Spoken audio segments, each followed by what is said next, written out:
네. 아유, 표정은 안 좋은 것 같아. 오늘 주제가 그리스도인의 정치 참여. 주제들을 보는데 선지형제님이 아까 그랬잖아요. 왜 이런 주제로 해야 됩니까? 이렇게 물으면 안 된다고. 3년 전에 이미 했다고. 내가 준비하면서 그런 생각이 들었어요. 왜 청년들이 이런 주제를 듣고 싶다고 이렇게 했을까? 3년 전이라 까마득해요. 근데 그때 했던 기억이 있어. 우리 청년들이. 그래서 어떤 의미로 왜 이런 주제를 얘기를 했을까 많이 생각했습니다. 쉬운 주제는 아니에요. 정치라는 용어 자체를 생각을 했을 때 너무 광범위해요. 너무 광범위하고 상황도 너무 복잡하고, 그래서 복잡한 이야기보다도 좀 심플하게 이야기를 하려고 합니다. 청년들이 알아듣기 쉬운 내용으로 이야기를 하려고 하니까 재밌게 한번 들어봅시다. 복잡한 거 아니에요. 간단하게 봅시다. 우리 청년들 정치에 관심 있는 사람. 있는 사람이 있어요. 예. 나랑 눈 딱 마주쳤어. 관심 있으면 안 되나요? 그리스도인이 정치에 관심이 있으면 관심 있는 것은 좀 그렇지 않나요? 생각하는 분 혹시 있어요? 아니면 정치에 관심 있어도 괜찮다. 근데 왜 물어봤어 이거? 그랬구나. 혹시 여러분 체류탄 냄새 맡아봤어요? 안 맡아봤어요? 우리 형제님들은 화생방도 안 했어요? 화생방 때 맞는 게 체류탄이에요. 체류탄. 나 군에서 내가 이제 왼손으로 총을 쏘니까 방독면이 왼쪽에 있으면 안 되잖아요. 이거 오른손잡이 방독면이거든요. 왼손잡이는 방독 마스크가 오른쪽에 있어요. 이게 정화통이. 그런데 정화통이 없다는 거예요. 그래서 왼손잡이니까 왼손잡이라고 하니까 그걸 주고 나서 화생방을 들어가는데 어디 찌그러진 정화통을 준 거예요. 그래서 이걸 끼우고 갔지. 끼우고 들어갔는데 처음에 이거 쓰잖아요. 정화통 쓰고 나서 그 안에서 막 이러고 있잖아요. 근데 처음부터 막 들어오는 거야. 그래서 안에 체류탄이 가득 있는 거 차라리 벗는 게 편하겠더라고. 그래서 처음부터 나는 체류탄을 마시고 이제 화생방을 하고 나왔는데, 우리 청년 형제들은 군에서 체류탄을 처음 마셔봤을 텐데, 저는 고등학교 때부터 체류탄을 마셨어요. 우리 선지 형제님 체류탄 마신 적 있나요? 군에 말고. 아니죠. 그때 군에서만이. 저희는 도청에 나오면 버스 타고 나오잖아요. 그러면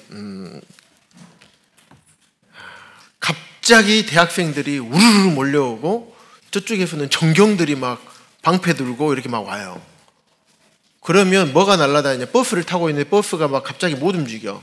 조대 앞에 사거리부터 해가지고 도청 있는 데까지 해가지고, 옛날 지금 대성학원 이쪽 거리 있죠? 전대병원에서 대성하고 있는 거리부터 이쪽 조대 쪽 이쪽 거리 보면, 그것도 시내 안에 충장로 옛날 전일빌딩 그쪽이 있는데 도청 앞에, 여기가 주 데모하는 거리였어요. 그래서 시내 나가려고 주말에 가면 와, 대학생들 이 보도블럭이 왜 이렇게 아스팔트형으로 바뀌었는지 알아요? 대학생들이 데모하면서 다 두드렸겠어요.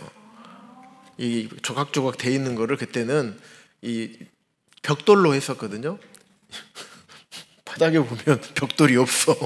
보도블럭이. 이걸 다 깨가지고 돌 던지고, 나무 가로수 보면 옛날에 이렇게 탁 해가지고 지지대, 쇠파이프로 지지대 돼 있죠. 그게 없어요. 그거를 다 썰어갖고 쇠파이프로 만들어서 그거를 전경들하고 실제로 돌 던지고 쇠파이프로 때리고, 그것뿐만 아니라 실제로 화염병을 던졌어요. 이 병에다가 기름 넣어가지고 휘발유 넣어서 여기다 그때 심지 만들고 여기다 불 붙여가지고 화염병 던지고, 실제로 그런 일들이 있었습니다. 왜 그랬을까요? 청년들이 그 당시 정권을 보니까 마음에 안 드는 거예요. 언론도 다 통제하고 있고 자기들 마음대로 독재를 하고 있고 시민들, 백성들의 우리 사람들의 말을 듣질 않는 거예요.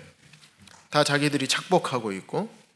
그래서 민주화로 가는 과정 가운데서 이런 이제 수많은 데모와 시위를 통해서 시민들이 목소리를 내기 시작한 거죠.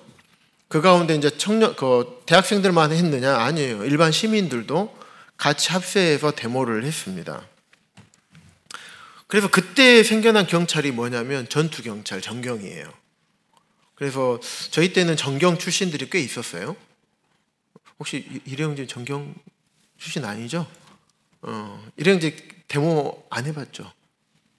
나랑 나이가 비슷해서.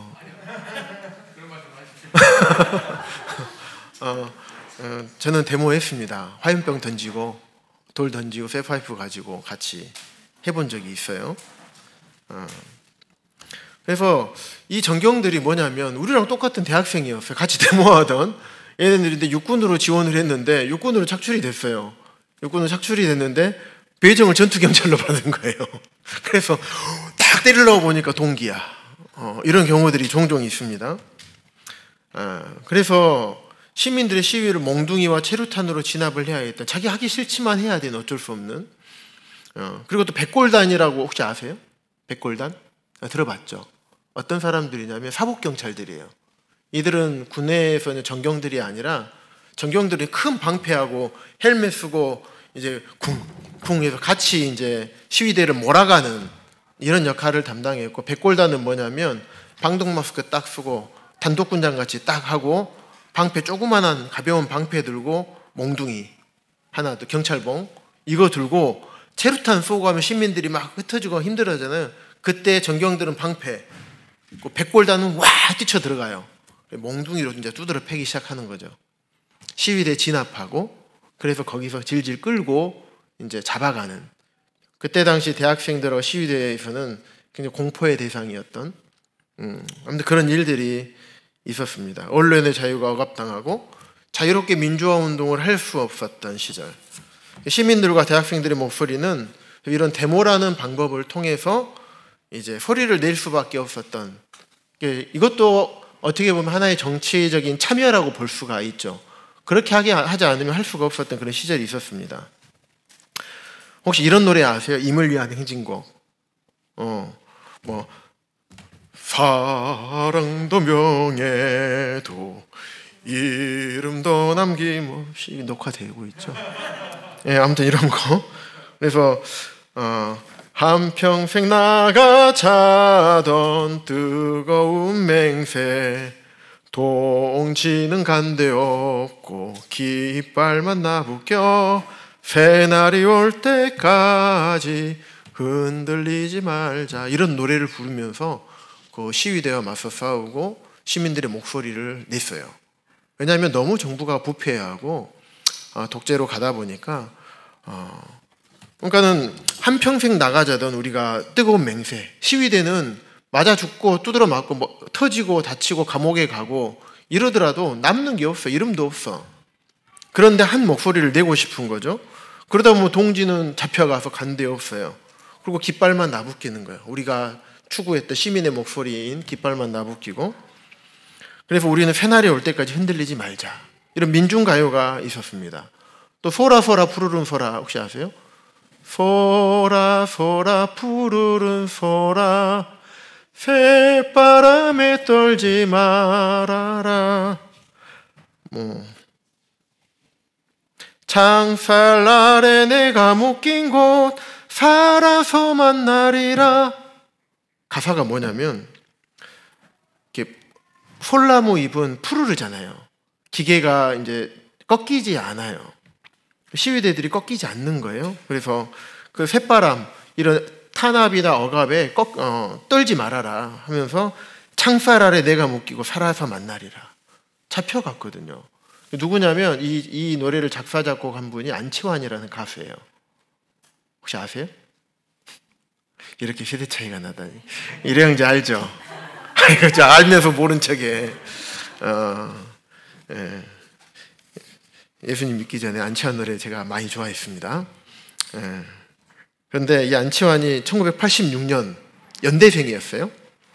연대생이었던 안치환이 민중운동 하다가 잡혀간 자기 동아리 선배가 이제 동아리 잡혀갔어요. 그래서 안치환 이 노래를 작곡을 한 거예요. 그래서 우리의 이 투쟁은 절대 솔나무가 계속 사시사철 푸르른 것처럼 우리 끝까지 투쟁하자. 그래서 창살 아래 내가 묶인 거, 잡혀갔잖아요. 다시 만나자. 그때까지 우리는 투쟁할 거다. 뭐 이런 민중 가요들이 그때 당시에는 있었어요. 근데 혹시 여러분들 금지곡이라고 아세요? 알아요? 안다는 청년들 있네. 그때 우리는 지금은 금지곡이란 게 없죠. 금지곡 없죠. 일행지 알 거야 아마. 근데 지금은 금지곡이 없는데 그때 당시에는 이런 노래들을 부르면 안 됐어요. 왜? 정부에 대항하는 노래. 코미디도요. 정부 풍자하는 것들은 다 이제 하차가 되고 그런 연예인들은 TV에서 못 나오게 이런 제재를 당하던 그런 시절이 있었습니다. 그래서 그 당시에는 정치를 주도하는 대통령이나 뭐 이런 정당들이 시민들과 국민들의 목소리를 청정하기보다는 그 목소리를 억압하던 그런 시대. 시민들의 정치 참여는 이런 방법밖에 없었던 거죠. 정부에 대항하고 다른 목소리를 내고 싶은, 다른 목소리가 다른 게 아니라 우리들의 목소리였죠. 근데 지금 이 시대는 어떤가요? 참 자유롭게 낼 수 있죠. 요즘 군대 휴대폰 하루에 3시간인가 쓸 수 있다면서요. 그죠? 그래서 옛날에는 소원술이라고 해서 이걸 와가지고 우리가 썼어야 돼. 근데 요즘은 국방부 홈페이지에 이렇게 쓰면 된다고 하더라고요. 우리도 뭐 국민신문고나 그런 곳에 올릴 수 있잖아요. 우리의 의견들을. 그렇다면 우리가 정치가 과연 무엇일까? 정치의 의미는 크게 넓은 의미와 좁은 의미의 정치를 생각해 볼 수 있어요. 그래서 정치의 정의. 그래서 넓은 의미의 정치는 보면 모든 우리 시민의 어떤 생활과 삶과 이게 관련되어 있습니다. 그래서 인간 사회의 삶 전체와 관련되어 있어서 그래서 정치는 공동체 안에서 함께 살아가는 거죠. 쉽게 얘기하면 세 사람만 모이면 거기서 정치가 시작된다고 할 정도로 우리 인간의 삶과 굉장히 밀접하게 관련되어 있는 넓은 의미의 정치를 말해요. 그런데 우리 청년들이 아마 궁금해했던 것이 아마 좁은 의미의 정치인 것 같아요. 통치학문. 그래서 법령으로 어떤 표현될 것을 염두에 두고 특정한 정책들을 채택하고 발전시키는 것. 그러니까 정당 정치 같이 어떤 우리가 생각하고 추구하는 그 정당에서 추구하고 있는 그런 부분들에 대해서 얘기하고 있는 것 같아요. 일반적으로 우리가 알고 있는 정치가 아마 좁은 의미에서의 정치라고 생각하시면 됩니다.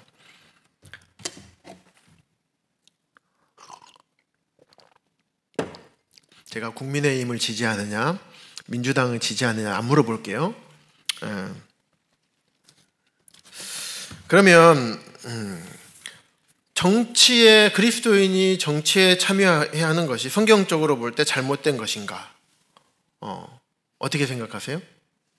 자, 잘못된 것이다. 참여하는 거 괜찮다. 예. 안 듣는 사람은 그래요. 개인의 자유를 존중하겠습니다. 참여해도 됩니다. 결론적으로 말씀합니다. 허용의 범위에 속합니다. 의무가 아니에요. 허용의 범위입니다. 정치 참여는 그리고 교회 의무사항은 아닙니다. 그 이유는 교회는 사람에게 속한 곳이 아니고 하나님이 세우셨고 하나님께 속한 곳이기 때문에요. 정치 참여라고 할 때 두 가지를 생각해 볼 수 있어요. 크게 교회의 정치 참여와 그리스도인의 정치 참여. 이제 좀 복잡해지죠? 자, 교회가 정치 참여해도 된다. 예. 교회는 정치 참여하면 안 되겠죠. 그 목적으로 세워진 곳이 아닙니다. 하지만 그리스도인은 정치에 참여할 수가 있는 것입니다. 마태복음 16장 18절에 보시면 내가 이 반석 위에 내 교회를 세우리니 하나님께서 이 반석 위에 교회를 하나님의 교회를 세우신 거예요. 세상의 교회가 아니라는 겁니다. 사도행전 20장 28절에도 보면 하나님이 피로 사신 교회라고 말씀을 하고 있어요. 그래서 교회의 머리는 장로들이 아니죠.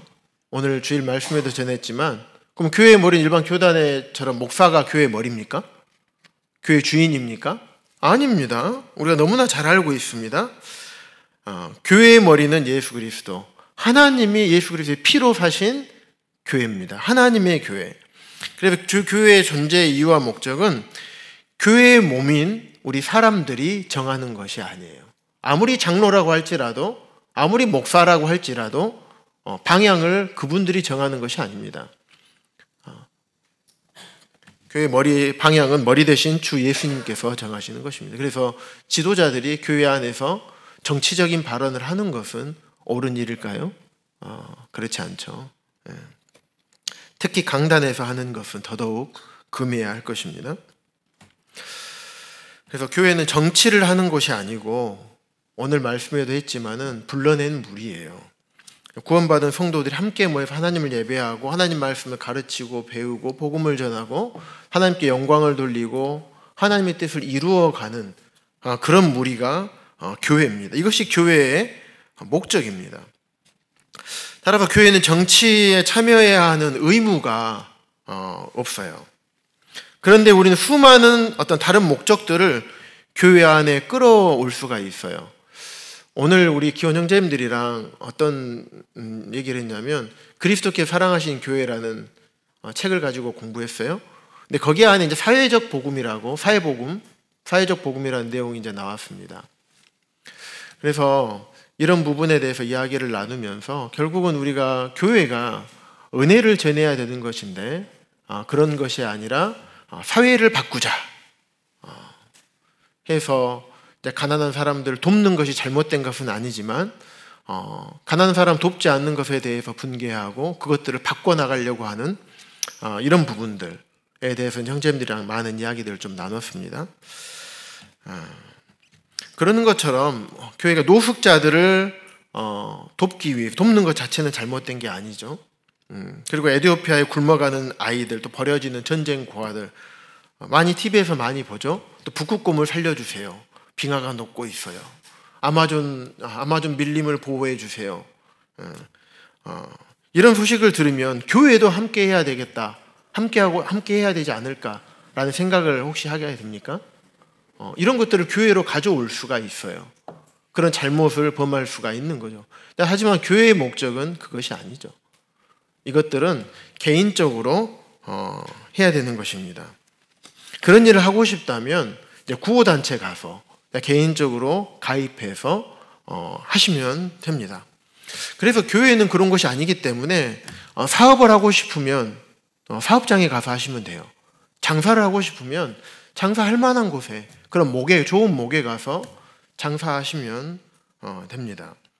정치를 하시려면 정당에 가입해서 개인적으로 그곳에서 정치를 하면 됩니다. 그래서 교회에서는 그래서 정치적인 어떤 이야기나 정치적인 발언들 이야기하는 것은 지혜로운 행동은 아닙니다. 몇 년 전에 작년이네요. MBC 100분 토론에서 1000명을 대상으로 한 어떤 한 여론조사가 있었습니다. 재미있는 여론조사였는데 뭐냐면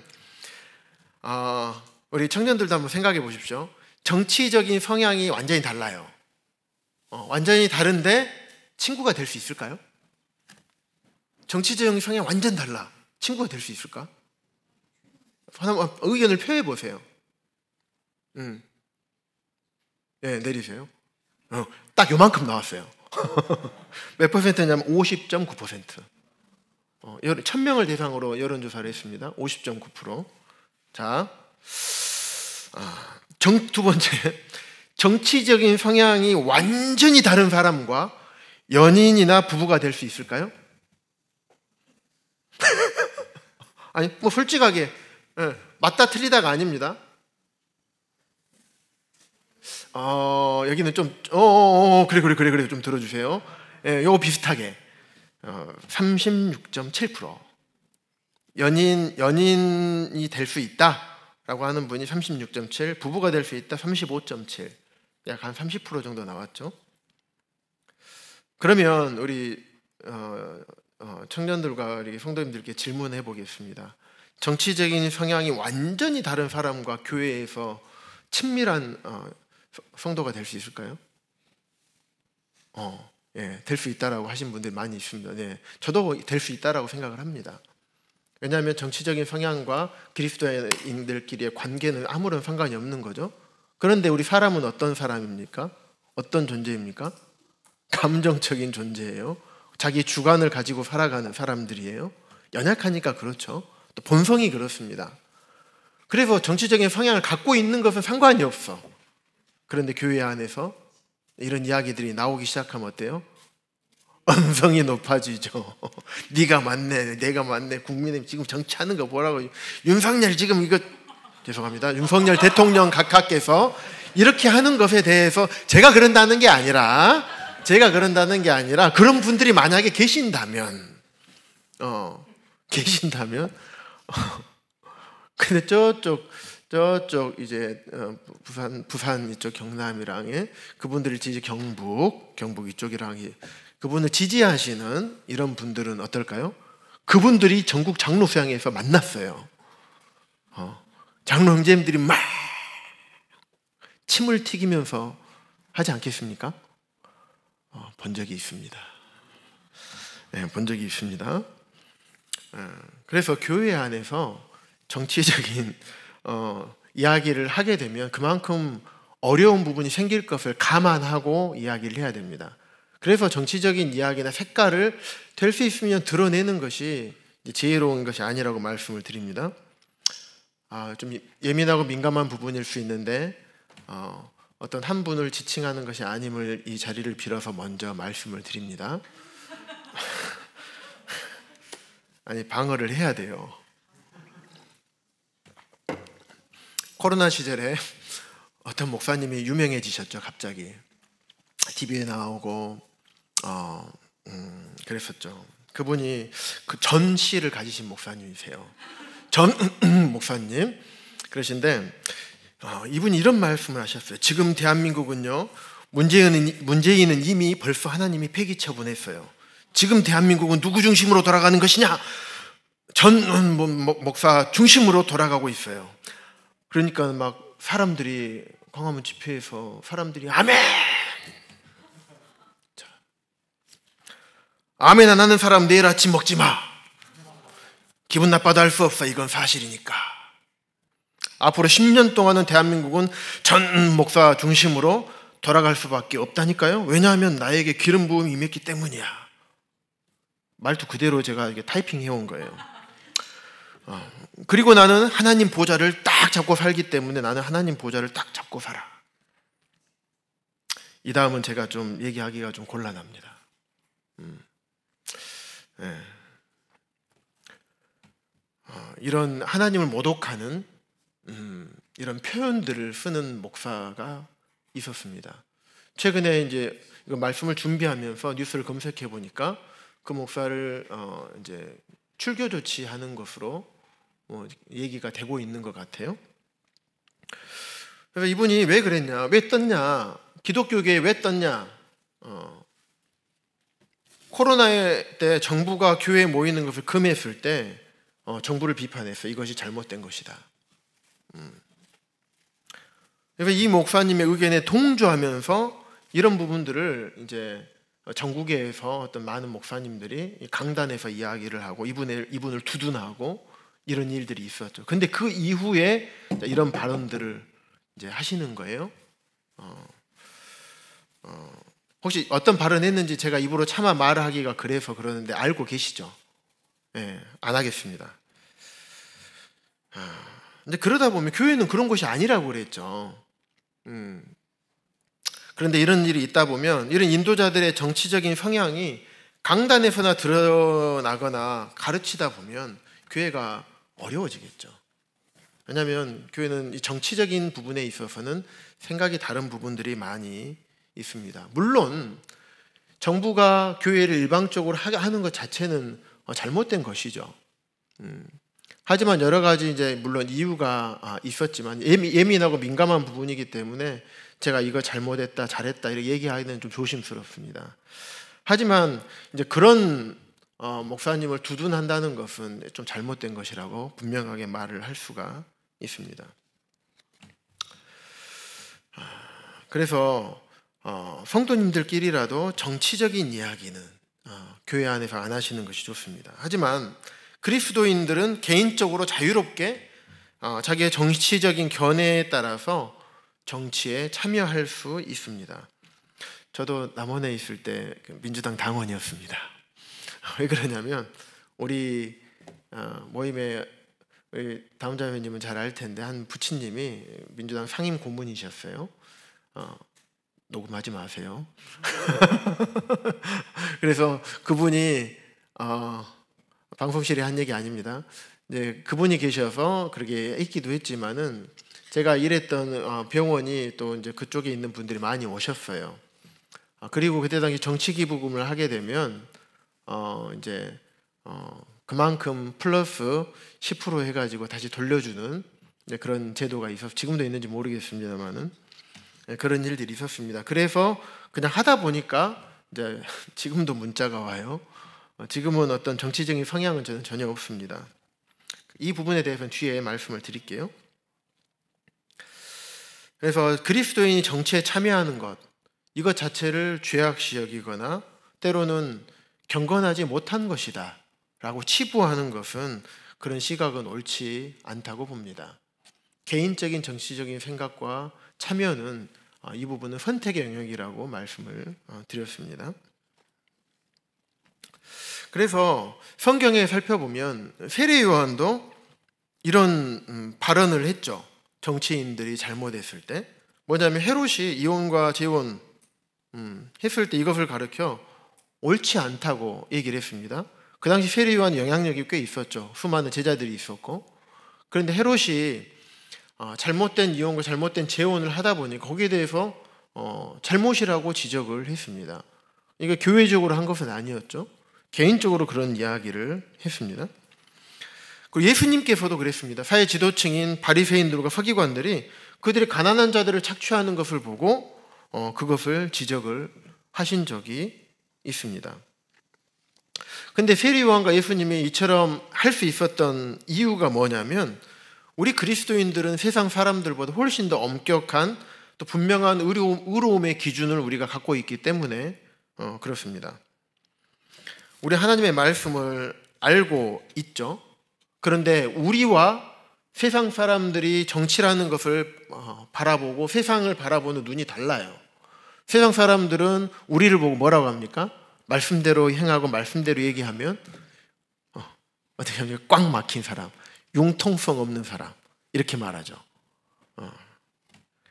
왜냐하면 세상 사람들이 융통성이란 이름 하에 법은 그렇지만 야 이럴 때는 좀 이렇게도 하고 어느 정도 거짓말이나 비리와 부정, 부패 어느 정도 좀 이런 게 좀 뭐가 있어야 되지 않겠냐. 실제로 제가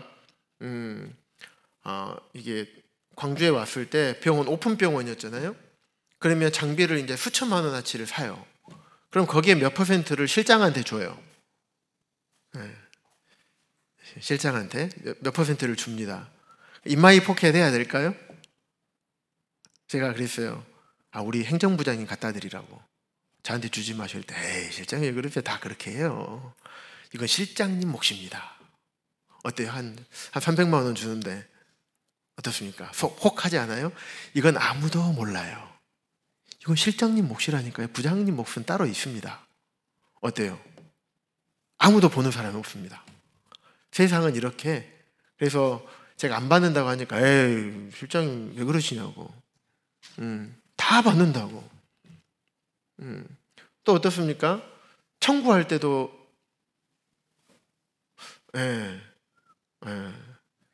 의료법에 딱 맞게 하면 좋은데 우리 간호사로 근무하셨던 분들 하고 계신 분들 잘 알 거예요. 차트 있는 그대로 안 쓰죠. 대답 안 하셨어요. 쓰기가 힘듭니다. 왜냐하면 위에서 그렇게 시키거든요.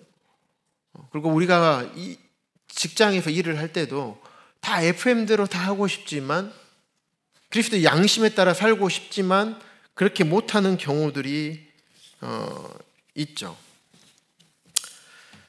그럴 때 그리스도인들은 어떻게 해야 될까요? 죄는 죄라고 말할 수 있어야 됩니다. 교회 안에서뿐만 아니라 세상에서도요. 그래서 정치 문제 관련해서 우리는 정치에 대한 시각을 가질 때 이 정치인들이 하는 행동들에 대해서 죄의 문제에 우리는 민감해야 됩니다.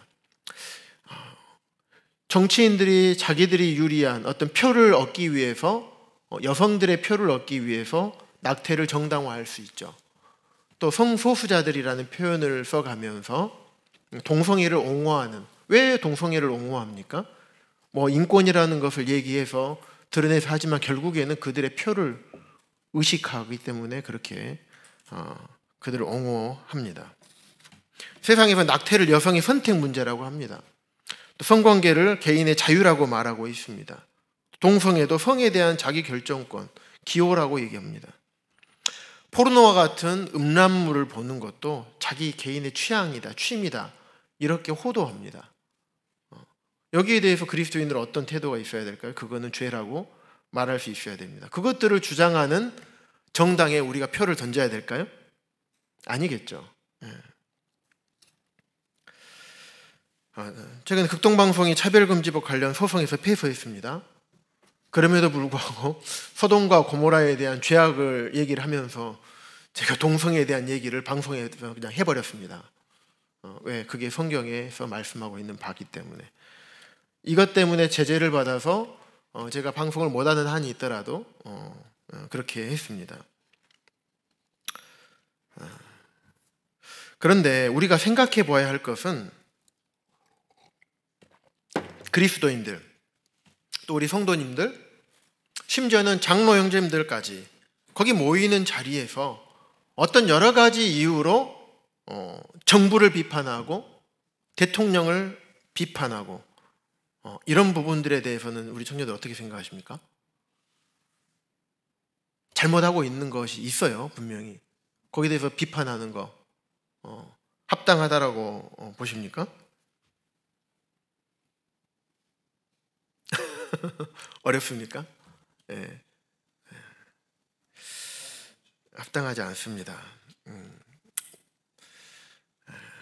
그래서 우리가 그리스도인 정치에 참여하려면 첫째 성경적인 기준을 가져야 됩니다. 그래서 성경적인 기준을 가지고 성경에 비추어 봤을 때 성경 말씀이 위배되었거나 성경의 가르침을 심하게 훼손하거나 차별금지법과 같은 악법들에 대해서 목소리를 내는 것. 그래서 분명한 성경적인 기준을 갖는 게 필요합니다. 성경적인 기준을 갖는 게 필요한데 그중에 우리가 살펴볼 거, 우리가 정치에 참여할 때 주의해야 될 두 가지가 있어요. 첫 번째, 이건 좀 마음에 두시기 바랍니다. 그것은 하나님께서 세우신 권위에 순종하는 것입니다. 로마서 13장 1, 2절 한번 찾아볼까요? 우리 현진 형제님 한번 읽어주세요. 로마서 13장 1절과 2절. 각 사람은 위에 있는 권세자에게 순종하라. 권세는 하나님으로부터 나지 않음이 없나니 모든 권세는 다 하나님께서 정하신 바라. 그러므로 권세를 거스르는 자는 하나님의 명을 거스르니 거스르는 자들은 심판을 자취하리라. 네, 제가 무슨 말씀을 드리려고 하는지 아시겠죠? 하나님께서 세우는 권세예요. 하나님께서 세우신 권위. 그 권위에 대해서 순종하는 것이 우리가 해야 될 마땅한 바입니다. 하나님의 명을 거스르는 거래요. 베드로전서 2장 13절에 보시면 인간의 모든 제도를 주를 위하여 순종하는 거예요. 인간의 모든 제도를 주님을 위해서 순종하라고 말씀을 하고 있습니다. 그래서 우리가 그리스도인이 정치에 참여하려거든 이 기준을 반드시 지켜야 됩니다.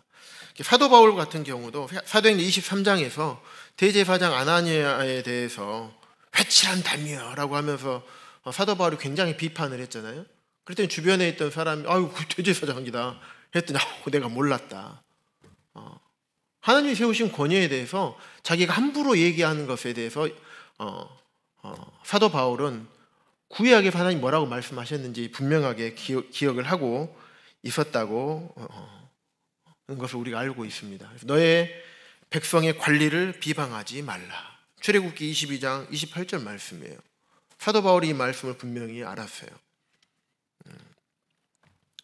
그래서 그들을 비방하면 안 됩니다. 그래서 하나님께 세우신 권위에 순종을 해야 됩니다. 두 번째 원칙, 진리를 말할 필요는 있습니다. 하지만 존경과 순종을 잊지 마시기 바랍니다. 세상은 세상적인 방법으로 절대로 바뀌지 않습니다. 우리가 아무리 정당 활동을 하고 우리가 아무리 비판을 하고 우리가 아무리 무언가를 한다 해도 절대로 바뀌지 않습니다. 왜냐하면 우리 그리스도인들의 목소리는 사실 작습니다. 하지만 세상적인 사람들이 훨씬 많아요. 세상적인 사람들은 자기의 이기적인 어떤 유익만을 구하는 사람들입니다. 그래서 이러한 타락한 이런 부분들을 우리가 하나님 앞에 기도하지 않을 수가 없는 거예요. 하나님 이러한 것들을 막아주십시오. 그런데 우리가 목소리를 내지 말라는 얘기가 아닙니다. 힘이 없다고 목소리를 내지 말고 어차피 해도 안 될 거니까 하지 마라 이런 얘기가 아닙니다. 우리가 내야 될 것들은 이야기하고 하나님 말씀 위배되는 그 이야기를 해야 됩니다.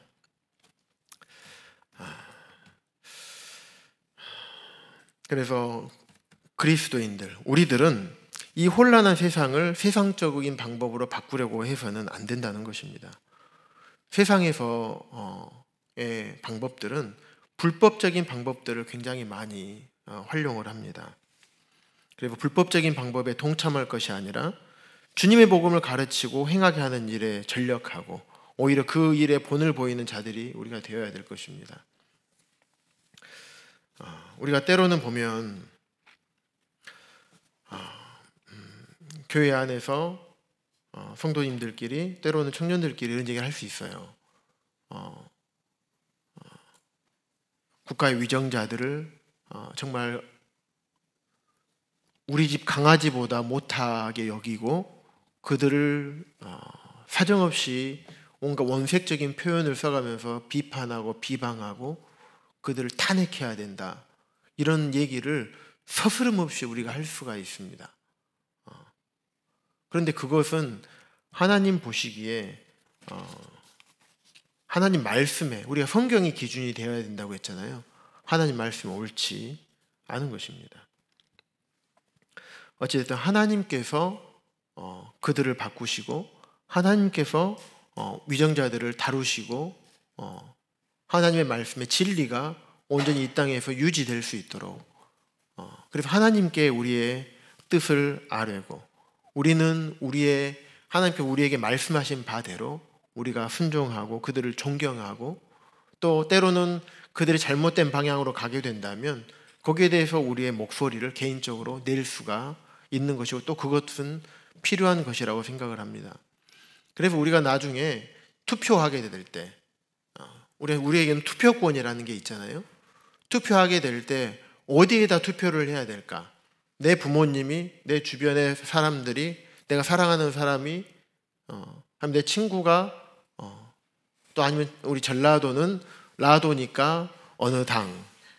우리는 죽어도 안 변해. 절대. 우리가 변하면 다 끝이야. 이게 아니죠. 그 정당에서, 그 정치인들이 성경에서 말씀하고 계시는 이 기준을 벗어났는가? 그들이 악법들을 추구하는가? 이런 것들을 우리가 잘 살펴볼 필요가 있습니다. 어느 정당이 악에서 멀어지고 어느 정당이 하나님께서 말씀하신 바에 더 가까운 정당인가? 어떤 사람이 국회의원이 돼야 될 것인가? 생각할 때 아무나 그냥 그래 나는 이 당이니까 그냥 알아보고 싶지도 않아. 그냥 막 무조건 찍지 말고 그런 것들 우리가 세심하게 살펴볼 필요가 있어요. 왜냐하면 우리의 한 표를 던졌을 때 거기에 대한 책임도 내가 지는 것이기 때문에 그렇습니다. 그래서 차별금지법과 같은 동성애를 옹호하고 낙태를 정당하다고 말하는 이런 정치인들은 우리가 좀 배제하는 것이 필요하겠죠.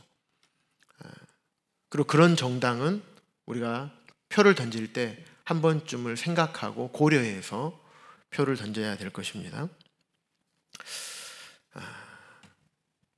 그래서 우리가 개인적으로 결론을 이제 내리자면 교회적으로 정치 참여하는 것은 아니다. 그리스도인들이 개인적으로 정치 참여는 할 수 있다. 그런 정치 참여를 하더라도 하나님 말씀에 위배되는 불법적인 그런 정치 참여 형태는 하지 말아라. 그러면 안 된다는 것을 말씀을 드렸습니다. 그리고 하나님께서 세우신 권위에 대해서 내가 비판하거나 비방하면 안 된다는 것을 말씀을 드렸습니다. 그리고 교회 안에 정치적인 이야기를 가지고 와서 끌고 오지 말아라. 왜냐하면 세상의 정치에는요, 당파 싸움이에요. 자기의 유리한 것들을 가져가기 위해서 서로 당파 싸움하는 것입니다. 불필요한 정치적인 논쟁들을 하는 겁니다. 거기에 우리가 많은 시간과 노력을 낭비할 필요는 없지 않겠습니까? 그것들까지 교회로 가져와서 그렇게 할 필요는 없지 않겠어요? 그리고 교회 안에서는 될 수 있으면 정치적인 이야기를 하지 않았으면 좋겠습니다. 하지만 아까 말씀드렸던 하나님의 말씀에 분명히 위배되는 것, 그 부분에 대해서는 이야기하지 않는 것보다 이야기하는 것이 필요하다라고 제 개인적으로는 그렇게 분별이 됩니다. 그래서 우리가 정치 문제, 성경에서 말씀하고 계시는 그 말씀이 기준이 돼야 된다. 그래서 말씀을 기준을 가지고 정치와 사회 문제를 판단했을 때 우리가 올바른 정치 참여를 할 수 있지 않을까 생각을 해보게 됩니다. 이상으로 말씀 마치겠습니다.